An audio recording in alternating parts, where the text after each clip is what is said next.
High বন্ধুরা, আমি আবার চলে এসেছি একটা নতুন রিডিং নিয়ে আমার অমৃতর সন্ধানী চ্যানেলে। তো এই রিডিংটা specially Capricorn, sun moon rising and ভেনাসের জন্য।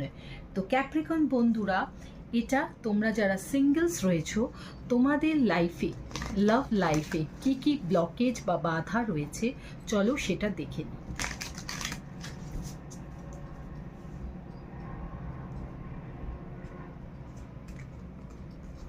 তো প্রথম বাধা হলো টু মাচ ওয়ার্ক, নেক্সট হলো ফিয়ার লোনলিনেস, থার্ড হলো নিড রেস্কিউইং। তো ক্যাপ্রিকন বন্ধুরা, অক্টোবর মাসের আমি দেখতে পাচ্ছি যে তুমি খুব বিজি থাকতে চলেছো। তোমার জীবনে প্রচুর কাজ এসে গেছে,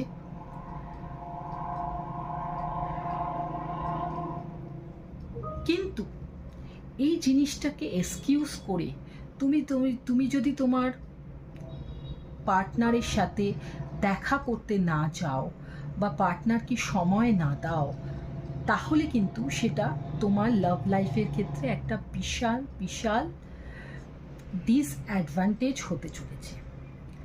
কারণ আমি এখানে দেখতে পাচ্ছি যে তোমার কাছে কাজ তো অবশ্যই আছে, কিন্তু আমি দেখতে পাচ্ছি কোথাও যেন তুমি কাজের বাহানা করে তুমি কিন্তু তোমার পার্টনারকে তার সময়টা দিচ্ছ না।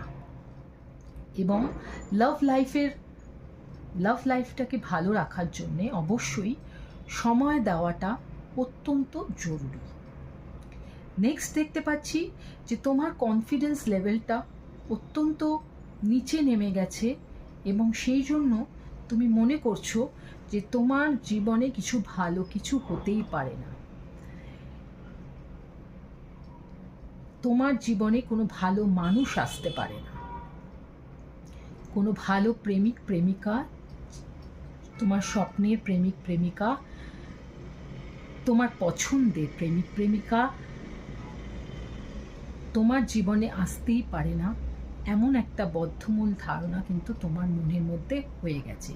সেই জন্য হয়তো এর পেছনে তোমার কোনো বাজে পাস্ট রিলেশনশিপ রয়েছে যেটা কাজ করেনি, সেই জন্য তোমার মনে হয়েছে তোমার জীবনে আর ভালো কিছু হতে পারে না। কিন্তু তোমাকে এটা থেকে বেরিয়ে আসতে হবে। তোমাকে আগে নিজেকে গ্রহণযোগ্য করতে হবে, কনফিডেন্স লেভেলটা বাড়াতে হবে, নিজের সৌন্দর্যায়ন করতে হবে,